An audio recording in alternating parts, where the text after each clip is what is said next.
John 5:5. Who is it that overcomes the world?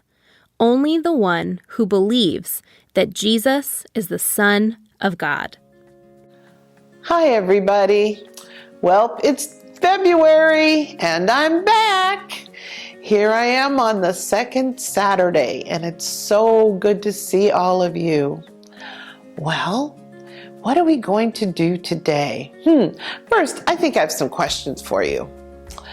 If I were to say Nemo, what would you think of? Now, some of you older kids may think Captain Nemo, 20,000 Leagues Under the Sea. I don't know if you have that sort of literary background. You may or you may not. Others of you may think a clownfish. That's right. That's what I would think of first. How about if I said Serena Williams? What does that make you think of? Tennis, maybe? Ooh, that's a good answer. How about if I said, all right, this is going to be really easy in Los Angeles, LeBron James. Oh, did you all scream basketball? Oh, good job. You're all so smart. You know so much. You've got so many connections going on in your head where you can just put stuff together and figure out the answers. Well, let's talk today about how God helped the followers of Jesus figure out some answers. Now, this story that I'm going to tell you today comes from Mark 9, verses 2 through 9.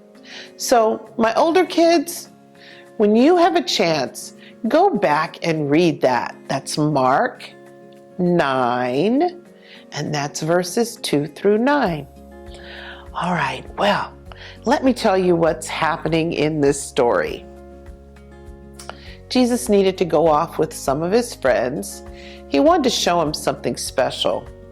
So, oh my goodness, they had to climb and climb and climb and climb a very high mountain.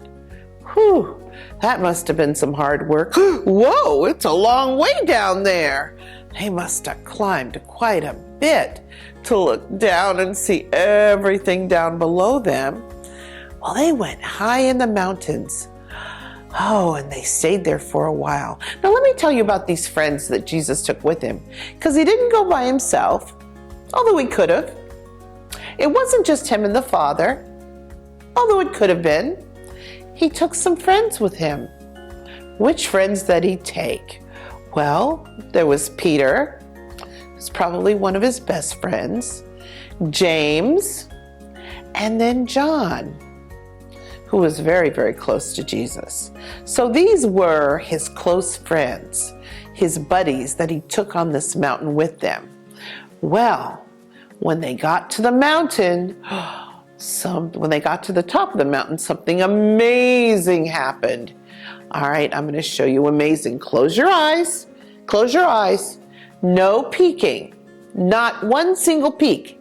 Keep those eyes closed, because I want to show you something.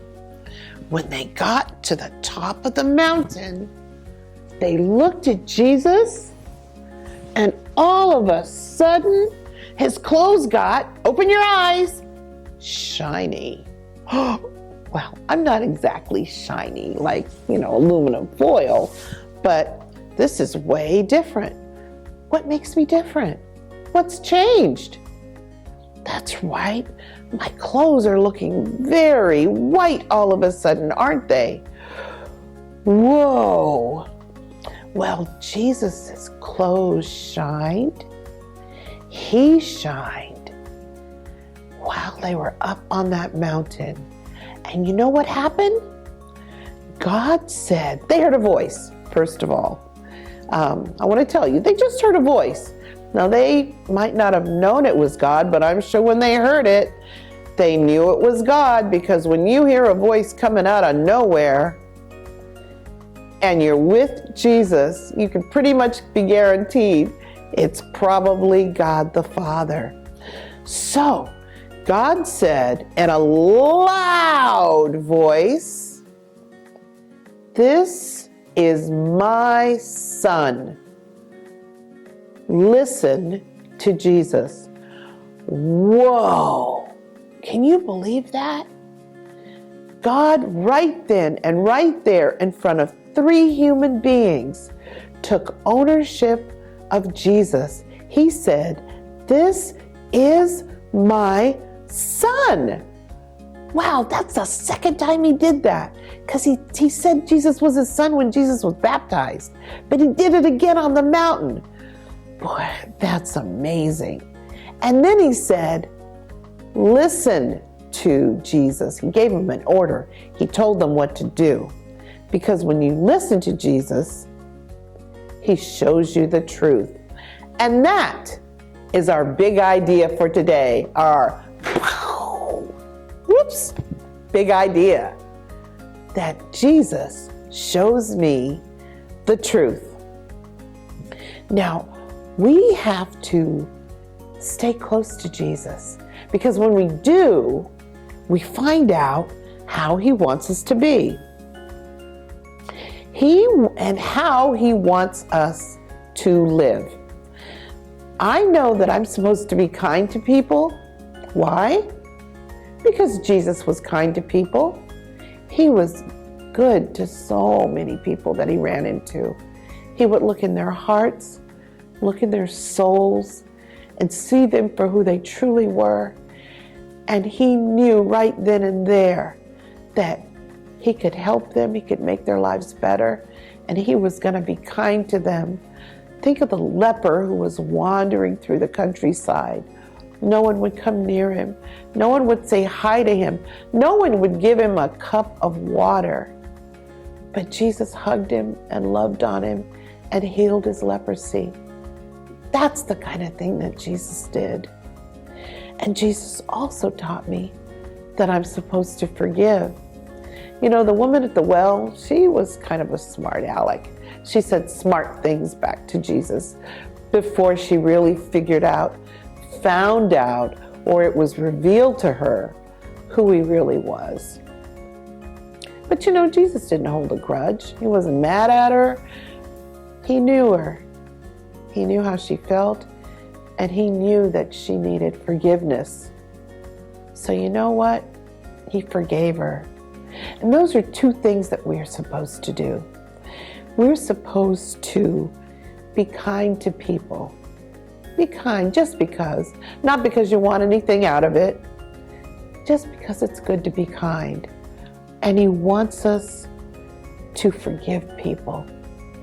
When people have done awful things to you, and some of them have, believe me, I've lived a lot more years than you have, and there are going to be some times when people are going to surprise you. But let me tell you the best thing to do. And this is from a person's point of view. It's best to forgive.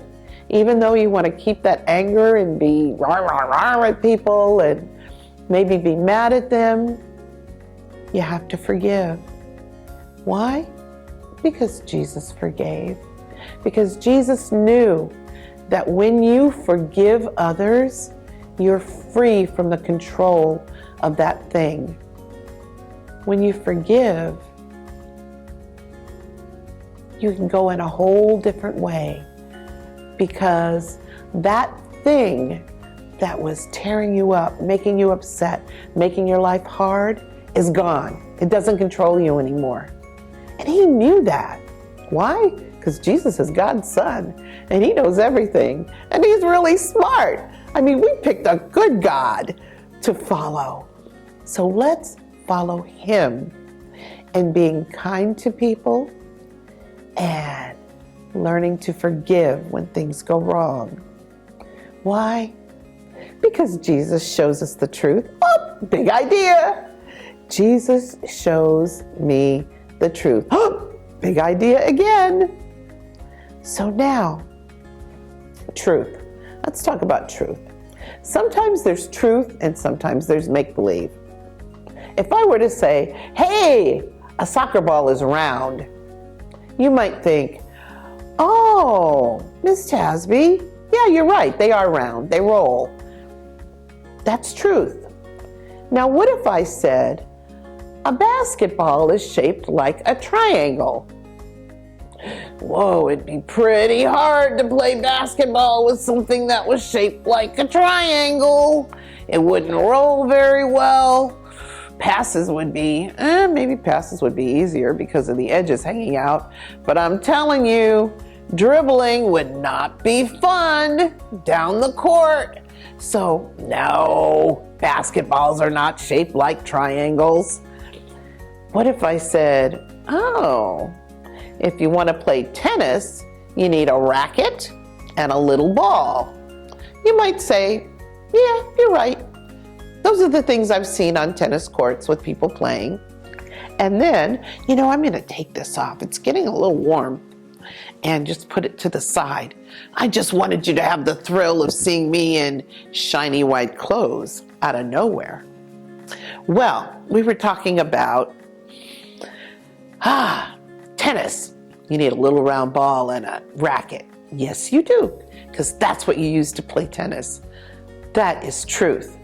The thing about the basketball, that was make-believe or a story or something that was not the truth. How about this last one? If you score in a football game, just had the Super Bowl, just had the Super Bowl, just had the Super Bowl, then it's called a home run. Is that truth or is that make-believe? Whoa, a lot of you said, oh, Mrs. Tasby, that is make-believe. I know that all day long. A score in a football game is called a touchdown. It's not called a home run. And you would be so right. So you just need to know that there's truth and there's make-believe. And when we follow truth, it makes our life so much easier. It shows us the way that we're supposed to go. And it shows us the things that we're supposed to do. And who showed us the truth? Big idea. Jesus shows us the truth. All right, my friends. Now, let's sing a little song about Jesus. Are you ready for that? I've been bringing this instrument with me every week.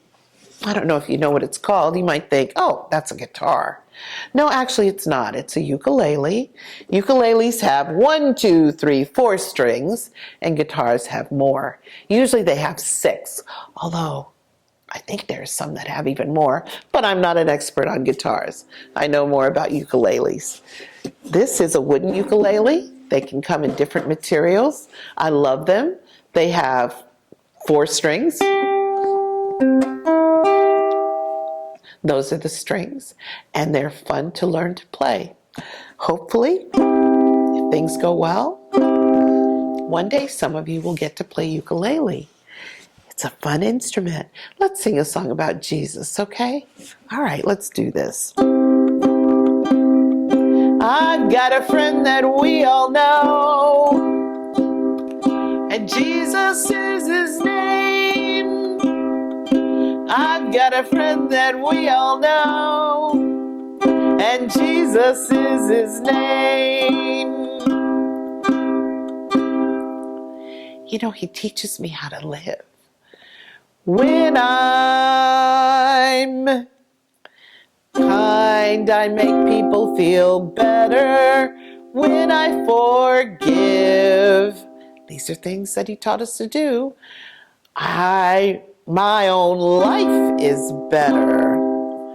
Jesus shows me the truth, and now I know how to live.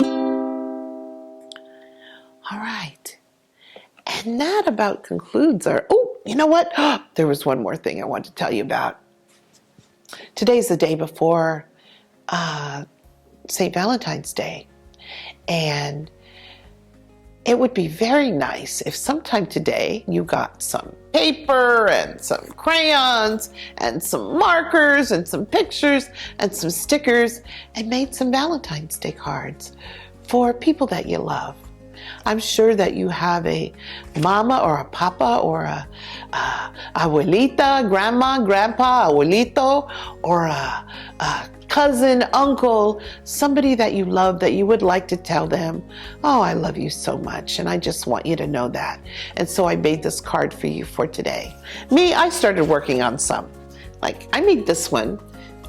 I just cut out pictures from a sales sheet and put them on. And then I made this one too. Same thing, bits and pieces from sales sheets. You can use bits and pieces of anything. The point is you make them with your own hands and you tell people that you love them and that they're kind to you and you appreciate them and you never forget that. So, just wanted to remind you about that. And if you wind up watching this and it's not near St. Valentine's Day, well, don't worry about that. You can still make a lovely card for someone that you love just to tell them that you think they're special. So make sure you do that. All right, my friends. Now, what's the big idea? Jesus shows me the truth. And the truth is, I can be kind to people, and that makes their life better. I can forgive people, and that makes their life better and my life better. All right, so I guess that's it for February.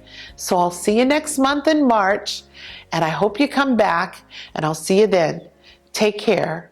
Bye-bye.